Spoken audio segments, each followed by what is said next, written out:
کاش وہ لڑکی میرے سامنے نہ آتی تو میں ایسی مشکل کا شکار نہ ہوتا، مگر تب میرے پاس پچھتاوے کے علاوہ کوئی چارہ نہیں تھا۔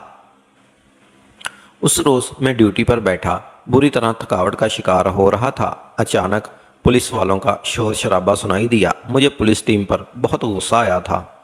اس سے پہلے کہ میں انہیں ٹوکتا یا ڈپٹ کر خاموش رہنے کا کہتا، میری نظر پولیس کے گھیرے میں کھڑی لڑکی پر پڑی اور میں چونک گیا۔ یہ لڑکی کون ہے اور کس جرم میں آئی ہے؟ میں حیرت زدہ سا سامنے کھڑی لڑکی کو دیکھ رہا تھا۔ اس کی عمر بامشکل 18-19 برس کے قریب تھی اور وہ خوبصورت اور سہمی ہوئی لگ رہی تھی۔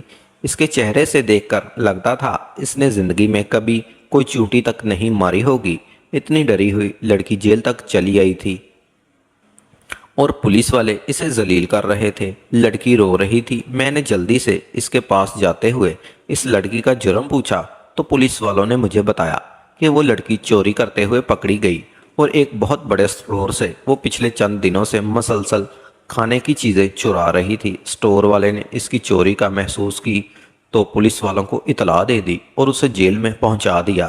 میں سن کر ٹھٹک گیا کہ لڑکی زرد کمزور چہرے کو دیکھ کر مجھے اندازہ ہو گیا کہ اس نے وہ چوری افلاس سے مجبور ہو کر کی تھی، مگر اس وقت میری نظروں میں اس کے لیے کوئی ہمدردی نہیں تھی، بلکہ میری پسندیدہ نظر سے اس لڑکی کا جائزہ میں لے رہا تھا۔ وہ سادہ سے لباس میں تھی اور سر پر ایک چھوٹا سا دوپٹہ رکھا ہوا تھا۔ اس کے بکھرے الجھے سے بال بار بار چہرے پر آ رہے تھے۔ اس کا حلیہ بہت غریبانہ تھا اور حالت بھی خراب ہو رہی تھی، مگر پہلی نظر میں ہی مجھے اس کے شفاف آنکھوں کی چمک اور چہرے کی معصومیت نے متوجہ کیا تھا۔ میں اس لڑکی کے سامنے گیا تو وہ سہم کر پیچھے ہو گئی۔ میں بہت مجبور ہو گئی تھی، اس لیے میں نے چوری کی، مگر میں آئندہ ایسا نہیں کروں گی۔ مجھے یہاں سے جانے دو، میں جیل میں نہیں رک سکتی۔ لڑکی مجھے دیکھتے ہی منت سماجت کرنے لگی اور صفائیاں پیش کرنے لگی۔ اسے لگ رہا تھا کہ میں کوئی نیک شریف مرد ہوں جو اس کی مجبوری جان کر اسے جانے دے دوں گا، مگر میں تو کچھ اور ہی سوچ رہا تھا۔ میں عورتوں کا شوقین مرد تھا، رنگین مزاج اور حسن کا دیوانہ تھا۔ مجھے تو اس لڑکی کا نازک سراپا متوجہ کر رہا تھا۔ ایسی لڑکی اگر غلطی سے بھی میرے سامنے آئی تو میں نہ جانے پھر یہاں تو اس کا جرم بھی ثابت ہو چکا تھا۔ میں نے کہا، تھانے کے اصول ہوتے ہیں، میں تمہیں اپنی مرضی سے یوں نہیں بھیج سکتا۔ تم پر FIR کٹی گئی ہے، پہلے مجھے کچھ تفتیش کرنا ہوگی اور پھر تمہیں جرمانہ بھی ادا کرنا ہوگا، پھر تم جا سکتی ہو۔ میں اسے گہری نظروں سے دیکھ رہا تھا۔ لڑکی اس معاملے میں بہت لاپرواہ لگ رہی تھی۔ اسے اندازہ ہی نہیں ہوا میری نظریں اس کے وجود پر ٹکی ہوئی تھی۔ میرے الفاظ پر وہ مایوس ہو گئی، کہنے لگی، ٹھیک ہے، میں تفتیش کے لیے تیار ہوں، مگر قسم کھا کر کہتی ہوں ایسا کوئی جرم نہیں کیا جس میں کسی کا نقصان ہو۔ کھانے پینے کا بہت سامان اٹھاتی تھی اور اتنی تعداد میں ہی اٹھاتی تھی کہ چند پیسوں کا نقصان ہوتا۔ دکاندار میری مدد کرنے کے بجائے تیار نہیں تھا۔ میں نے ہر دکان سے ادھار مانگا۔ گھر میں چھوٹے بہن بھائی بھوکے ہیں، مجھے ہر طرف سے مایوس ہو کر چوری کرنا پڑی۔ کہنے لگی، مجھے نہیں لگتا کہ قانون مجھے اس مجبوری کی بھی سزا دے گا۔ میں نے سر ہلا دیا۔ میں کوئی ذمہ دار انسان ہوتا تو یقیناً اس لڑکی کی سزا میں نرمی کر سکتا تھا اور میں چاہتا تو اسے ایک سخت وارننگ دے کر وہاں سے بھیج بھی دیتا، مگر میں نے لیڈیز پولیس کو بلایا اور اس سے کہا کہ لڑکی کو جیل میں لے جاؤ، مگر خیال رکھنا اس پر سختی نہ کی جائے اور نہ ہی اس کے ساتھ کوئی بدتمیزی کرنا۔ اس کا معاملہ میں خود دیکھوں گا۔ اس کا جرم اتنا بڑا نہیں ہے کہ تم اس کے ساتھ کوئی سخت رویہ رکھو۔ میں نہیں چاہتا کہ یہ لڑکی کو کوئی نقصان پہنچے۔ اسے سب سے پہلے میں حاصل کرنا چاہتا تھا۔ میری تاکید پر لیڈی پولیس نے سر ہلایا اور لڑکی کو بازو پکڑ کر اسے جیل لے گئی۔ لڑکی نے جاتے جاتے بھیگی نظروں سے مجھے دیکھا۔ اس کی آنکھوں میں التجا صاف نظر آ رہی تھی، مگر میں ابھی اس پر ترس کھا کر اسے ہاتھ سے جانے نہیں دے سکتا تھا۔ دن بھر کام نپٹا کر میں رات کو فارغ ہوا تو گھر جا کر آرام کرنے کے بجائے سیدھا اس لڑکی کے جیل تک پہنچ گیا۔ حالانکہ صبح تھانے میں کچھ افسران نے آنا تھا اور ان افسران کا سامنا کرنے کے لیے ضروری تھا کہ میں گھر جا کر آرام کرتا اور صبح سویرے تازو دم ہو کر اپنی ڈیوٹی پر چلا آتا، مگر میں نے وہ رات اس لڑکی کے ساتھ گزارنے کا سوچ لیا تھا۔ میں اس کی جیل میں پہنچا تو وہ ایک دیوار کے ساتھ لگ کر بیٹھی رو رہی تھی۔ اس کے پورے وجود پر لرزہ طاری تھا، لگتا تھا جیسے کسی تکلیف کا شکار تھی۔ میں نے جیل کا دروازہ کھلوایا اور لڑکی کو دیکھنے لگا۔ وہ بھی سر اٹھا کر مجھے دیکھ رہی تھی۔ مجھے دیکھتے ہی اس کی آنکھوں میں ایک امید جاگی اور وہ کھڑی ہو کر میری طرف بھاگی۔ کیا میری سزا ختم ہو گئی؟ لڑکی نے آج سے پوچھا۔ میں نے اسے کہا، ہاں ایسا ہی سمجھ لو۔ تم میرے پیچھے آؤ، مجھے کچھ ضروری بات چیت کرنی ہے، پھر تم گھر جا سکتی ہو۔ میں نے بہانے سے اسے ایک کمرے میں لے گیا۔ یہ کمرہ خالی تھا۔ عام طور پر مجرم سے ان کا جرم اگلوانے کے لیے استعمال کیا جاتا تھا، مگر اس وقت میں وہاں سے سب کو ہٹا کر اس لڑکی کو وہاں لے آیا تھا۔ لڑکی اپنے انجام سے بے خبر میرے پیچھے چلتی رہی اور مجھے قسمیں کھا کھا کر اپنے حالات بتانے لگی۔ اس کے الفاظ جھوٹے نہیں تھے، وہ مسلسل رو رہی تھی۔ یتیم لڑکی تھی، مگر مجھے اس کی پرواہ نہیں تھی۔ مجھے تو اس بات سے خوشی ہوئی تھی کہ وہ کنواری اور کم عمر لڑکی ہے۔ اس کا مردوں سے کوئی تجربہ نہیں تھا، اسے مجھ سے پہلے کبھی کسی نے ہاتھ نہیں لگایا تھا۔ یقیناً اس کے بکھرے حلیے کی وجہ سے اسے سب ایک فقیرانی سمجھتے تھے۔ جیل میں اکثر مجھے خرانٹ یا بڑی عمر کی عورتیں ملتی تھیں۔ پہلی بار میرے سامنے کم عمری کنواری لڑکی آئی تھی، میرا دل جوش سے دھڑک رہا تھا۔ اس لڑکی کو کمرے میں لے جاتے ہی میں نے اسے اپنی ہوش کا نشانہ بنانا تھا، اور اس لڑکی کی چیخوں التجاؤں پر کان نہیں دھرے تھے۔ اب میں ساقط صاحب پھٹی پھٹی آنکھوں سے اس لڑکی کو دیکھ رہا تھا۔ میں جلدی سے اس لڑکی کو لے کر کمرے سے باہر نکلا۔ میرے پاس کوئی ایسی چادر موجود نہیں تھی جس سے میں اس لڑکی کا جسم چھپاتا۔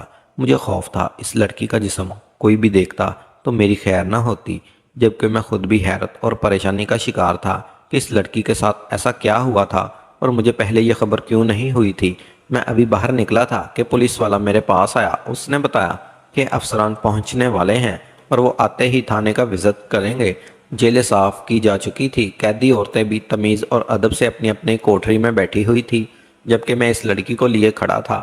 میں نے بخلا کر اس پولیس والے سے کہا، ایک لیڈی پولیس کو بھیجو جو اس وقت ڈیوٹی پر نہیں ہے، اور لڑکی کی FIR کا اندراج ہٹا دو۔ میں پسینے پسینے ہو رہا تھا۔ میری بخلاہٹ پر پولیس والے بھی حیران ہو گیا، کیونکہ میں زندگی میں کبھی ایسے حواس باختی کا شکار نہیں ہوا تھا۔ ایک بات ماں جیلر تھا جس سے آج تک کوئی غلطی نہیں ہوئی تھی۔ میں جتنی بھی قیدی عورتوں کو استعمال کرتا تھا، ان کی خبر کبھی کسی افسران تک نہیں پہنچی تھی، کیونکہ ان عورتوں کو استعمال کرنے کے بدلے میں ان کی سزاؤں میں نرمی کرتا تھا۔ وہ عورتیں مجھ سے نفرت کرنے کے باوجود میرے بارے میں کسی کو بتا نہیں پاتی تھی۔ پہلی بار اس لڑکی کی وجہ سے میں بری طرح پھنس چکا تھا۔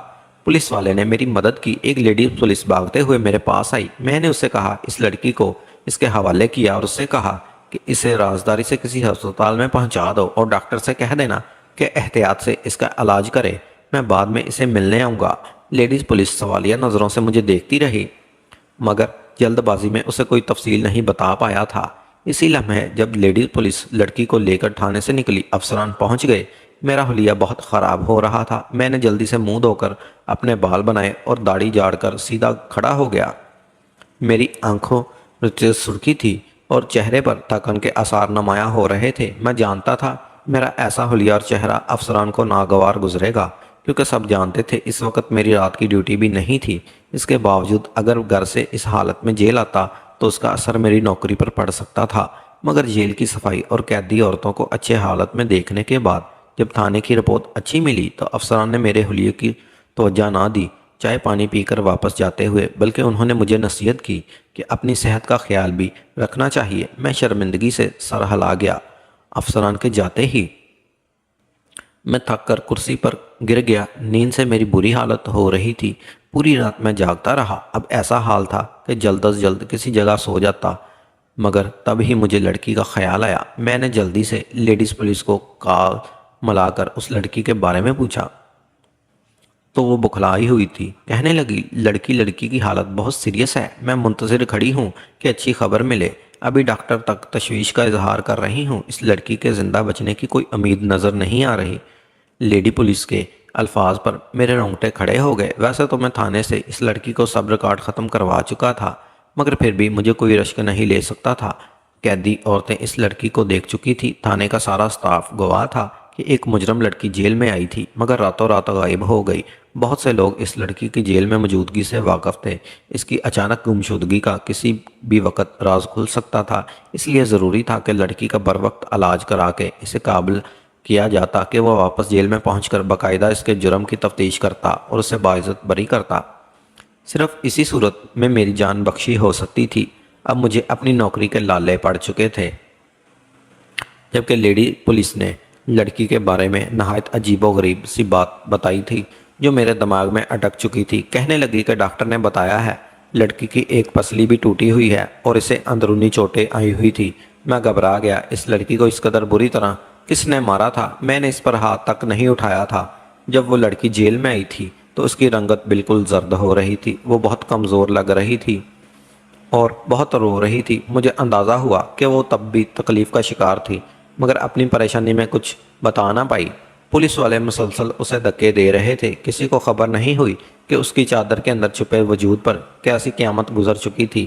میری ہدایت پر لیڈی پولیس نے اسے جیل میں ادب سے لے کر آ گئی، مگر جب رات کو وہاں پہنچا تب بھی میں نے دیکھا تھا وہ لڑکی باقی سب کی طرح سونے کی بجائے دیوار سے لگی رو رہی تھی۔ اس کی حالت پہلے ہی ناساز تھی اور یہ بات واضح تھی کہ وہ کسی تکلیف اور پریشانی کا شکار ہے، مگر میں نے توجہ نہ دی۔ مجھے یہی لگا کہ وہ لڑکی قید ہو کر آنے کی وجہ سے گھبرائی ہوئی ہے اور خوف زدہ ہو رہی ہے، مگر وہ اپنی جسمانی چوٹوں کی وجہ سے تکلیف کا شکار تھی۔ ویسے تو میرا رویہ کبھی عورتوں کے ساتھ نرم نہیں ہوتا تھا، مگر اس لڑکی کی معصومیت تھی کہ میں بے اختیار اس کو نہایت نرمی سے چھوتا رہا تھا۔ میری اسی احتیاط اور نرمی کی وجہ سے وہ لڑکی زندہ تو بچ گئی، مگر مرنے کے قریب ہو گئی تھی، کیونکہ پوری رات میں اسے اپنی ہوس کا نشانہ بنا رہا تھا اور وہ پہلے ہی کسی ہاتھوں زخمی ہو کر میرے پاس آئی تھی۔ میں ایک عزت بری ملازمت کر رہا تھا، اب لڑکی کے معاملے میں پھنس کر اپنی نوکری نہیں گنوانا چاہتا تھا، ورنہ میں کہیں کا نہ رہتا اور ضلالت میرے خاندان تک پہنچی تو لوگ مجھ پر تھو تھو کرتے۔ میں فوراً ہسپتال پہنچ گیا۔ لیڈی پولیس وہاں سے جا چکی تھی۔ میں نے ڈاکٹر کو اچھی خاصی باری رقم پکڑا دی اور اسے کہا کہ اسے ہر حالت میں مجھے لڑکی کی زندگی چاہیے۔ ڈاکٹر کہنے لگے ہمارا کام علاج کرنا ہے اور ہم اس کی پوری کوشش کر رہے ہیں، مگر لڑکی کی حالت بہت ناساز ہے۔ پہلے اسے بری طرح مارا گیا، پھر اسے زیادتی کا نشانہ بھی بنایا گیا، اس لیے لڑکی کے لیے دوبارہ زندگی کی طرف لوٹنا مشکل ہو رہا ہے۔ میں ڈاکٹر کی بات سن کر خفا سی نظریں چرانے لگا۔ میں نے کہا لڑکی چوری کے جرم میں تھانے پہنچائی گئی تھی۔ اب میں اس معاملے کی تہہ تک پہنچنا چاہتا ہوں، اس لیے ضروری ہے کہ لڑکی زندہ بچ جائے، مگر میری اور ڈاکٹر کی کوشش ناکام ہو گئی تھی۔ لڑکی چند گھنٹوں میں ہی سانسیں ہار گئی۔ میں اپنی جگہ ساکت بیٹھا رہ گیا تھا۔ پوری رات میں اس لڑکی سے سکون حاصل کرتا رہا۔ فجر کے بعد روشنی میں دیکھا تو مجھے اس لڑکی کے وجود پر نہایت عجیب سے نیل نظر آئے۔ ویسے تو میں بھی رات بھر اس لڑکی کو استعمال کرتا رہا، مگر میں نے اسے مارا ہرگز نہیں، جبکہ اس کے وجود پر چوٹوں کے گہرے نشانات تھے۔ وہ لڑکی میرے قریب آنے پر ہی تکلیف سے چیخنے لگتی تھی۔ مجھے لگا تھا کہ وہ صرف خوف کا شکار ہے، مگر اس کا وجود زخمی تھا۔ لڑکی کو اس کے لواحقین تک پہنچایا، بات چھپانے کی کوشش کی، مگر نوکری میں جہاں وفادار ساتھی ہوں وہاں کچھ دشمنی بھی دل میں رکھے بیٹھے ہوتے ہیں۔ کسی نے معاملہ جان لیا اور اوپر تک بات پہنچا دی اور میری وردی اتر گئی کہ میں نے آن ڈیوٹی ایک مجرم اور لڑکی کو جسمانی تشدد اور زیادتی کا نشانہ بنایا ہے۔ میں ذلیل ہو کر تھانے سے نکلا تھا۔ گھر والے پریشان ہوئے، بیوی لان تان کرنے لگی اور لڑ جھگڑ کر مائکے جا بیٹھی۔ خاندان والے الگ توبہ کرنے لگے۔ میں ذلیل ہو کر رہ گیا، صرف اس لیے کیونکہ اپنی تسکین کے لیے لڑکی کی زخمی حالت محسوس نہیں کر پایا تھا۔ اللہ کی پکڑ تھی کہ اتنی بڑی غلطی کر بیٹھا۔ کچھ عرصہ منہ چھپائے گھومتا رہا تھا، پھر سوچا لڑکی کی حالت کا راز جان لوں۔ یہ سوچ کر ایک روز اس لڑکی کے گھر پہنچ گیا۔ ایڈریس تو تب جان لیا تھا جب لڑکی کی لاش اس کے گھر بھیجی۔ اس روز جا کر مجھے جو حالات پتہ چلے اس پر مجھے شدید دھچکا لگا۔ اس لڑکی کے گھر 2-3 کم عمر بچے تھے اور ایک بیمار عورت رہ رہی تھی۔ گھر پر کوئی مرد نظر نہیں آیا تھا۔ خود کو پولیس والا ظاہر کر کے عورت سے بہانے سے میں نے اس کی بیٹی کی موت کے بارے میں پوچھا تو عورت اور رونے لگی، بولی اچھا ہی ہوا میری بیٹی ایسی زندگی سے جان چھڑوا گئی، ورنہ اسے روز تکلیف جھیلنا پڑتی تھی۔ میں اس بات پر ٹھٹک گیا۔ میرے پوچھنے پر عورت نے بتایا کہ بیٹی پہلے شوہر سے تھی، مرحوم شوہر کی وفات کے بعد عورت نے دوسری شادی کی۔ وہ مرد سوتیلی بیٹی کو تشدد کا نشانہ بناتا تھا۔ وہ جواری اور نشے باز تھا، سارا دن بیٹھ کر پیسہ اڑاتا تھا اور وہ لڑکی بیچاری بہن بھائیوں کا پیٹ بھرنے کے لیے گھر سے نکل کر چوریاں کرنے لگی تھی۔ تب عورت نے بتایا کہ اس کا شوہر اس کی بیٹی کو بری طرح مارتا پیٹتا تھا۔ وہ لڑکی چوری نہیں کرنا چاہتی تھی، مگر سوتیلے باپ نے بری طرح مار پیٹ کر اسے گھر سے نکالا تھا تاکہ وہ چوری کر کے لائے اور ان کے پیٹ پالے۔ چوری کرتے ہوئے وہ لڑکی پکڑی گئی اور مجھ تک پہنچ گئی۔ میں اپنے گناہ پر نادام سا بیٹھا ہوا تھا، مگر اب کوئی فائدہ نہیں تھا۔ عورت نے التجا کی اس کے شوہر اور اس کی بیٹی کے قاتل پولیس والے کو سزا دلوائیں۔ میں سچ سچ چھپائے اس گھر سے نکلا، اب پچھتاوے کا شکار رہنے لگا۔ مجھے یقین ہے کتنا عرصہ اس عورت نے انتظار کیا ہوگا کہ میں اس کی بیٹی کے ناحق موت کا بدلہ لوں گا، اور میں خود کو سزا دینے کی ہمت نہیں کر پایا، اس لیے چھپ گیا۔ آج تک نمازیں پڑھ پڑھ کر اللہ سے دعا مانگتا ہوں کہ میرے گناہ معاف کر دے، نہ جانے مجھے معافی ملے گی یا نہیں۔